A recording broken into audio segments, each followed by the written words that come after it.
turabashuje kandi mu izina ry'umwami wacu Yesu Kristo. We greet you in the name of Jesus Christ. Kongera kandi kubana namwe muri uyu mugoroba. To be with you in this evening. Kandi dushimira inshuti zacu zakomeje kudukurikirana. And also we thank our friends who have been following mu nyigisho zo kuramya no guhimbaza. The teachings of worship and the praise. Twage tuganira. We have been preaching. Ubu rero tukaba twabateguriye inyigisho kandi. Now we have prepared the new preachings. Mu nzandiko z'intumwa Paul. In the books of Paul. Abenshi bakunda cyane. Most of the people like them. Bakunda no gukurikirana. And they like to follow. Izo niyo twabateguriye. Those are the ones who have prepared. Ubu turatangiza twiga urwandiko Paul yandikiye Abiroma. We start by learning the book of Paul to Romans. Turabashishikariza kandi kudukurikirana. And we will encourage you to follow us. Kugira ngo bizabashe kubafasha. So that it shall help you. Kandi dushimira nanone. And also we thank you again. Mwene data ukomeje kudukorera igikorwa cyiza. Our brother who continue to help us in this good work. Ndabaruta inshuti yacu. Ndabaruta our friends. Ndetse na mwene data Zirimo. And also my friend Zirimo. Bashe kubana natwe mu gukora no murimo w'Imana. Who is able and ready to do this work of God. Ikaze mu izina ry'umwami Yesu. Welcome you in the name of Jesus Christ. Tudatinze. Without taking time. Reka tusome ijambo ry'Imana mu rwandiko Paul yandikiye Abiroma. Let us read the book of God, the word of God in the book of Romans. Igice cya mbere. Chapter 1. Murongo wa mbere. Verse 1. Haravuze ngo Pawulo imbata ya Yesu Kristo wahamagariwe kuba intumwa kandi watoranirijwe ubutumwa bwiza bw'Imana. Paul, a servant of Christ Jesus, called to be an apostle and set apart for the gospel of God. Paul yahamagariwe kuba intumwa y'umwami wacu Yesu Kristo. Has been called to be an apostle of Jesus Christ. In a hardship time. Mu mateka ya Pawulo akomeye cyane. The history of Paul. Pawulo agaragara yari umuhanga cyane. Paul is being seen as a great person. Mu buhamya bwe. In his testimony. Yari yarigiye mu maguru ya Gamaliyeli. He learned from the feet of God. Ukomeye cyane wari ufite ubumenyi n'ubuhanga bukomeye. Who was great in the knowledge. Ariko kandi akaza kugaragara atoteza intumwa. But he was seen when he was persecuting the apostles. Cyangwa se itorero ryo hambere. Of the churches of the time. Ariko ngo zose yabikoreraga ishaka ryo kugwanira Imana. But he did for the zeal of the work of God. Ariko aje Damasco. But then when he went to Damascus. Atungurwa n'umuco. Then he was now flashed by the light. Then he heard the voice in the light. That called him. So when Saul. Paul. Who is Paul now? He was called to be an apostle of Jesus Christ. Paul of Tarsus. An apostle of Jesus Christ. Who came after the 12 apostles. And he did the great work of God. And he was accepted greatly. After becoming one of the apostles. They didn't understand how Saul or Paul was called for a work which is greater like the one they had. But Barnabas is the one who accepted and also convinced the apostle that Paul was called. And he was pleased that to serve God with Paul. For Paul, he was having the knowledge of the scripture.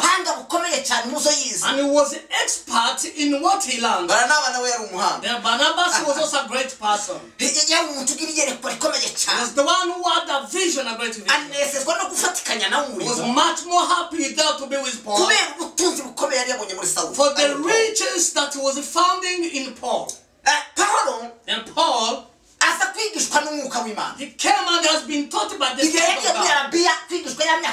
When he went to Arabia, South Arabia, for the 3 years, and he started the great work of God, without taking time in his history. When he went to write the book of Romans, Amen. Amen. When he was about to write this letter to Romans, wrote this letter. When he was in his third now journey of gospels, he was in Corinth.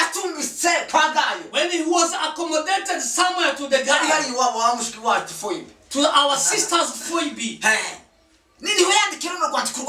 When he wrote this letter to Romans, mu mateka cyangwa se uko zanditswe muri zino zandiko the way it is written in these now books, urwandiko rw'Abagalatiya n'urwanditswe mbere the book of Galatians has been written first, n'Abatesalonike ba mbere n'aba kabiri and also First Thessalonians and the second, Abakorinto ba mbere n'aba kabiri First Corinthians and the second one, haza gukurikiraho urwandiko rw'Iroma and also the book of Romans. izi zandiko This now book zanditswe muri 48 has been wrote in the 4080s. urwandiko rwa Biroma The book of Romans rwanditswe hagati yo mu myaka ya 55 has been written in the years of mwaka wa 55 57 and also 57. atekereza kwandika Biroma When he thought about writing to Romans, hari impamvu zamuteye was kwandika the reason why he pushed him to write. Abiroma bari barakiriye Yesu nk'umwami n'umukiza Romans listed Jesus as the Lord and the Savior. ntabwo ari Pawulo wababwirije ubutumwa Was bwiza not Paul who preached the gospel to them. ariko bari barabwakiriye bakiriye They ubutumwa received, they accepted the mu gospel. gihe cy'umwuka wera wa Pentecost wo mu Yerusalemu During the time of the Holy Spirit came Abiroma down bari bahari in Jerusalem, ariko ngo bagenda bakongerera Romans were there. They were also inspired. bagezeyo When they reached there, bishyira hamwe bagira itorero they met together. They made a church. bakomeza kwamamaza umwami Yesu They spread the gospel about Jesus. ariko nanone But now, ntabwo bari bafite uburere they didn't have teachings kw'inyigisho z'intumwa of how the preachings of the apostle. Paul, arabandikira he wrote to them. abo yandikiye The one he wrote to ni ab'itorero ry'Iroma tuvuze was these people of Rome. yandikiye by'umwihariko abakristo He wrote especially to the believer b'itorero ry'Iroma of the church of Rome. byiganjemo abanyamahanga Mostly they were Gentile. abayuda n'abanyamahanga bari barigize Jews and Gentiles who formed that church, bari bafite ibibazo bikomeye they cyane were having a great problem zateye Pawulo kubandikira that made Paul to write this letter to them.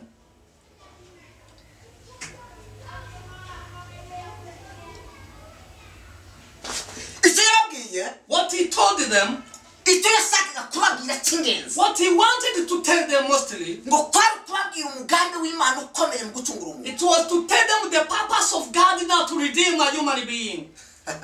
umugambi w'Imana ukomeye wo gucungura abantu The great purpose of God to redeem the world. kandi abantu bose muri rusange The whole world, abayuda Jews n'abanyamahanga and also Gentiles. icyo cyari ikintu cy'ingenzi cyatumye Pawulo atekereza kwandika runo rwandiko That was the most reason for Paul to write it. kandi ikindi cyatumye rwandika The second reason for Paul to write this ntabwo letter, Pawulo yari amenyereye ab'itorero ry'Iroma Paul didn't, as yashatse kubanza kwandika usual, urwandiko he didn't know Romans before. kugira ngo rubiteguza He wanted to write this letter so that they Azaje are prepared, kugerayo. so that he reached to them ari abantu bateguye after already they are prepared. ahimbazwe Yesu w'i Nazareti Praise to God.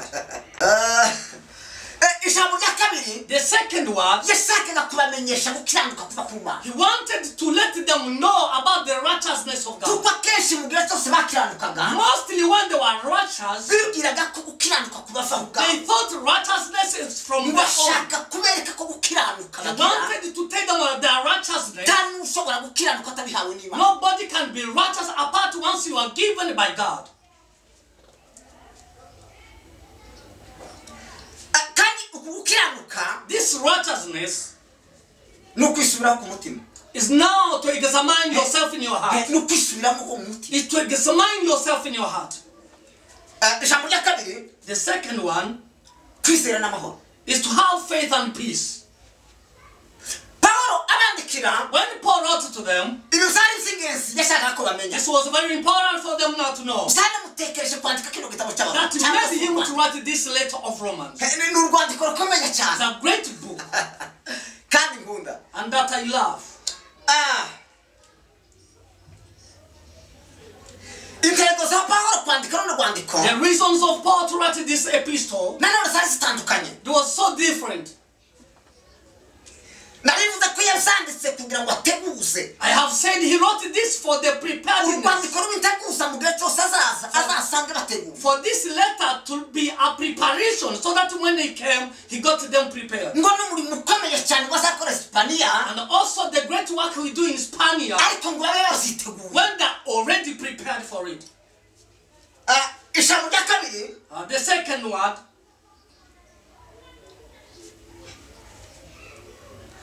yanditse ashaka kwerekana umurongo he wrote this letter to show them the line. yanditse ashaka kwerekana cyangwa se kubaha He umurongo wants to show them how it should fall. The line itorero rigomba kugenderaho that the church should follow. itorero rigomba kuba rifite umurongo rigomba kugenderaho The church should have cyane ko abantu bakishijwe or the lineage bagomba kuba bafite umurongo as the believer ngenderwaho gakiza that we should follow of the gospel kubwo kwizera umwami Yesu for the belief in Christ. ijambo rya gatatu The third one, yashakaga kubasobanura isano abanyamahanga bafitanye n'abayuda he wanted to explain the relationship between Gentile and the Jews. kuko abayuda For Jews, batekerezaga ko they thought that abanyamahanga nta gaciro bafite Gentile have no value.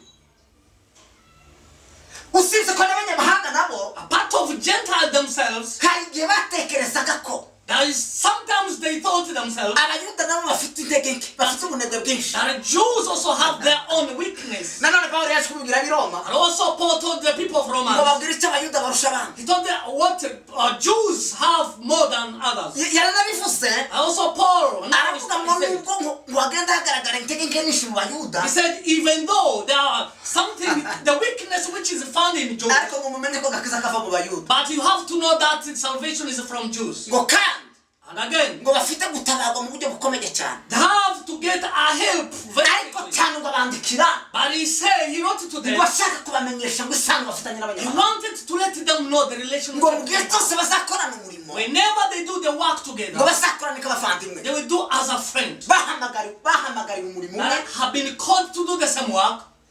amen Amen. yashakaga kubabwira isano bafitanye He wanted to tell them the relationship they have. mu izina ry'umwami wacu Yesu In the name of the Lord Jesus Christ. ijambo rikurikira The following word,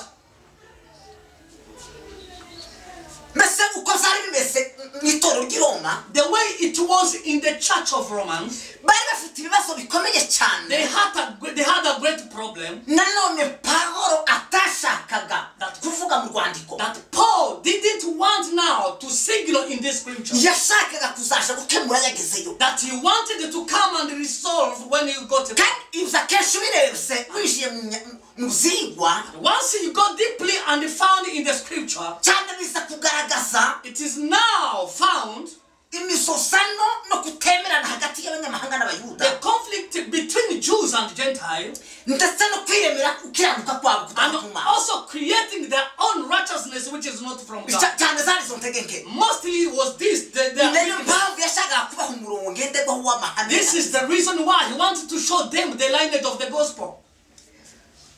nanone ibiri muri runo rwandiko The content of the gospel, this scripture, this book,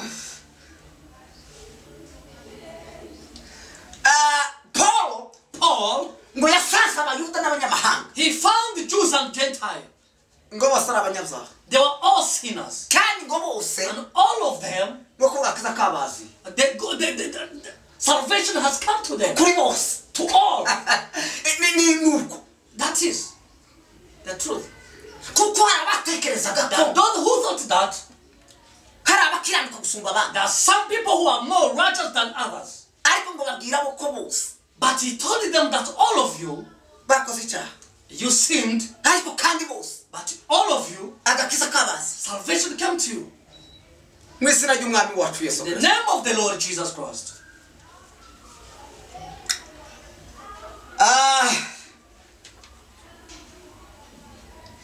yavuze irindi jambo rikomeye cyane I spoke another great word. aravuga ngo utakora He said, ngo iyi mpano y'Imana this great kandi reka babwire gift iyi of God, mpano this gift of God, iyi mpano ni agakiza this great gift is the iyi mpano ni salvation. Yesu This is Jesus. utakora ngo iyi mpano He said, this gift, ngo tuyihabwe kubwo kwizera we got it by. ndabashishikariza kwizera umwami Yesu I encourage you not to believe it. ari naryo shingiro ry'ubutumwa This tuvuga is the foundation ni of ukwizera the umwami gospel Yesu that you preach is to have faith in Christ, wapfuye akazuka who died and rose again. akaba hari mu izina ry'umwami Is Yesu now living in the name of Jesus. mwami Yesu abaheze umugisha May the Lord bless you. kandi umwami Yesu abatabare May the Lord now intervene for you. umwami Yesu abiteho May the Lord care about you.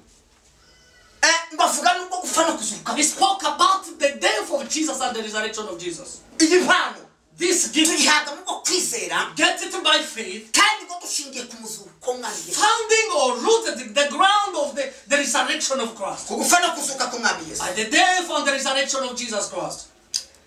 nanone ibiranga urwandiko And what shows this scripture, zihariye which is mostly set apart, urwandiko ruteguye mu buryo bwa teologiya mu buryo buhanditse. this epistle is a theological epistle which has the content, mu buryo butandukanye n'izindi zandiko which is greater than other books, zisanzwe. which is the normal books that we read. abahanga iyo basoma mu rwandiko The expert, once they read this book, no kureba uburyo ruteguye and once they see how it is ruteguye prepared, mu buryo bw'ubuhanga it is prepared in a way which is so great bugaragaza umuntu wize that can let somebody is seen as a learned person wakoze ibyazi. who has done what he knows. intumwa Paul Paul, the apostle of God.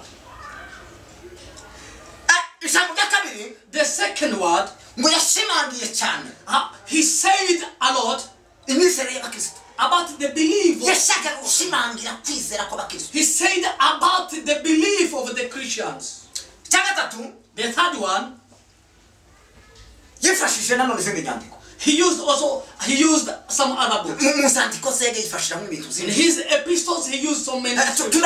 twanavuze ko abaroma atari bo rwandiko yanditse mu zandiko ze za mbere, And we have said the book of Romans is not the first nubwo epistle. biteguye mu mitegurire The y'abateguye. myth has been written in the preparation of abaroma the niko rwandiko rwe rwa mbere rubanza mu gitabo uko as if Romans was the first book of Paul, oda y'imitegurire y'igitabo. the order of how they prepared it.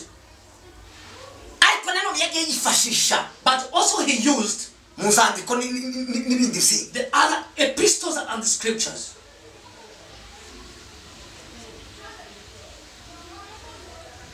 ijambo rya kane The fourth one, ngo yarahagaritse umutima cyane ku bw'abisiraheli he was so now emphasizing, kubera ko bataye imana. for they lost their ngo icyo God. kintu cyari kimuhagaritse umutima mu buryo butangaje He cyane. was so bothered a lot about this.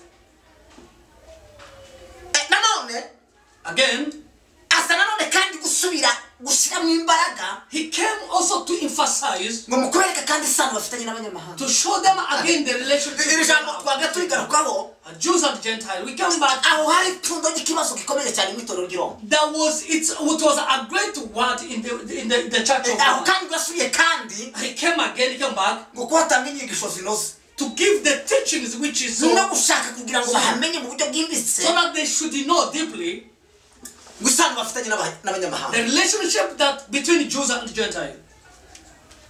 umwami Yesu abaheze umugisha May the Lord bless you. kandi abagirire neza. May the Lord bless you. umwami Yesu abiteho. May the Lord care about you. nanone mu gice cya mbere cya Biroma The first chapter of Romans,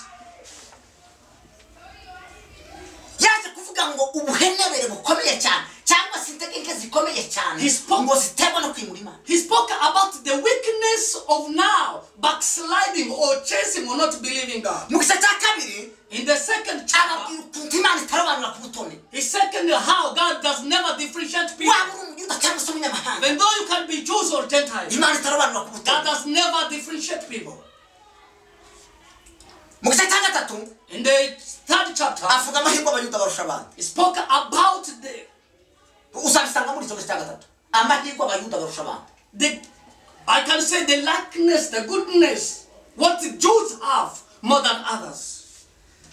yaranabisobanura ngo se abayuda barusha abandi iki. Then he explained and he said, what the Jews have more than others. aravuga ngo barabarusha muri zose, And he said the Jews are more than others in all. ngo nuko babikishwa ibyasezeranijwe. And for they have kept the reka promise. mbabwire ko abizeye umwami Yesu Let me say to you, those who are believing God, n'abamwizeye bakamwakira those who believed God and received Him, bararusha abandi muri zose they are more than others in all. kuko bafite For ibyasezeranijwe. they have the promise. Yaje abana Pawulo yabwiye Timoteyo aravuga ngo dufite ni Petero rivuga ngo dufite ijambo ry'ahantu buri rutangi yose bukomeye. What also God said to Peter that we have the mu gice cya kane avuga ukuntu Abrahamu yatsindishijwe no kwizera. in the fourth chapter, he said how Abraham was counted as a righteous by faith.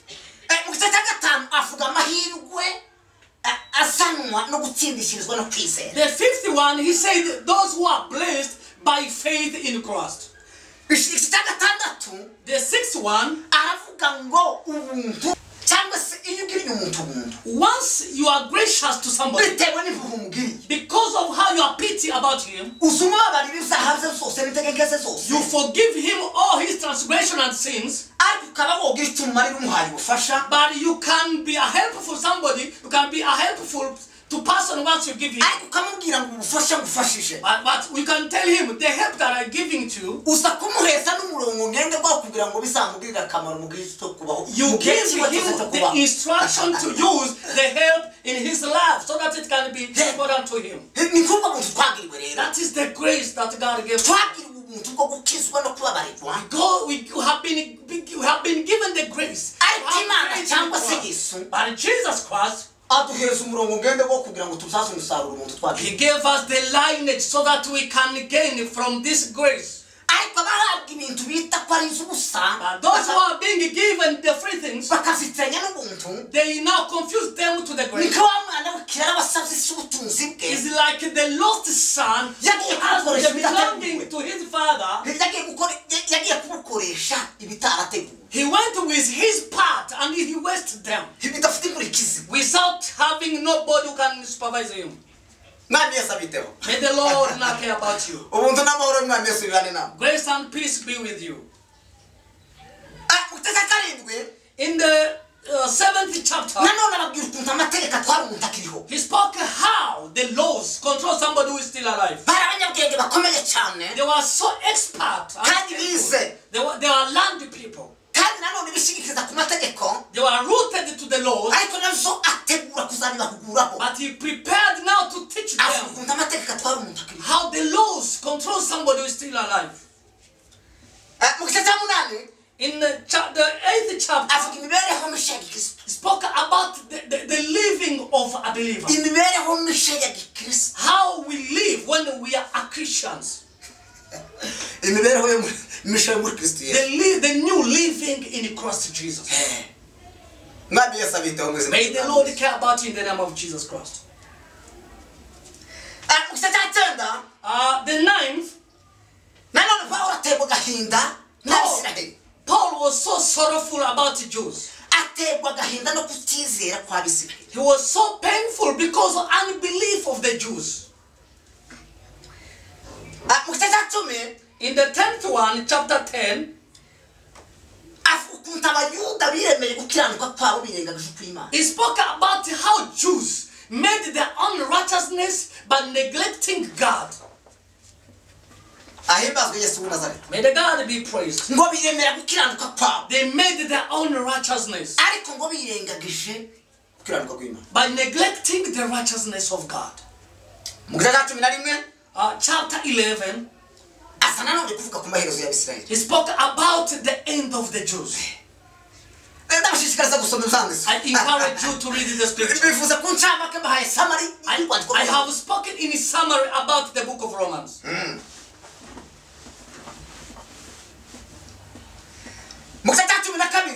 Chapter 12,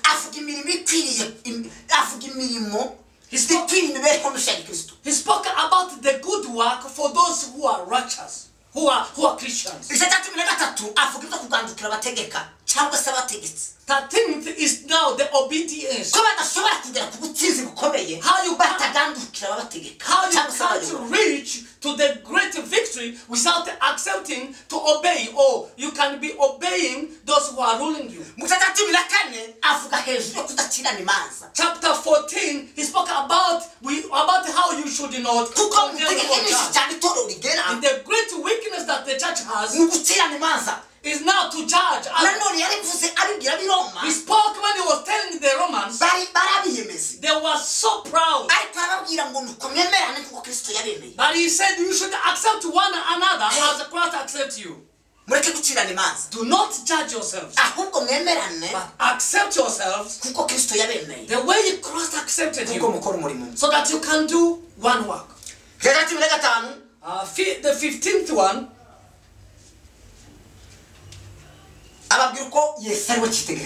he told them how Jesus Christ is the sample.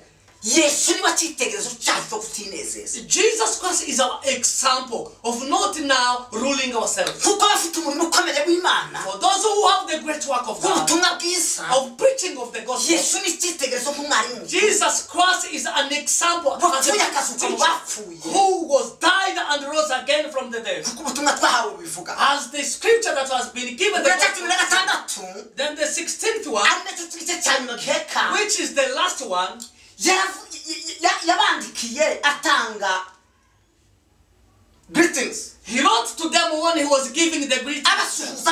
He was greeting them. He said, greet me accepted in my Lord, in the Lord. Also Fabian and the others who have served God. This is the word he said. And he said also the grace of God. It has to be in your heart. He used a great word when he was greeting to those people who served him. And he spoke about how they did the work together and they were great together. May the Lord bless you to be with us in this book. Follow it, it will be helpful for you. In the name of the Lord Jesus Christ. Let us now end by praying. Thank you, Jesus.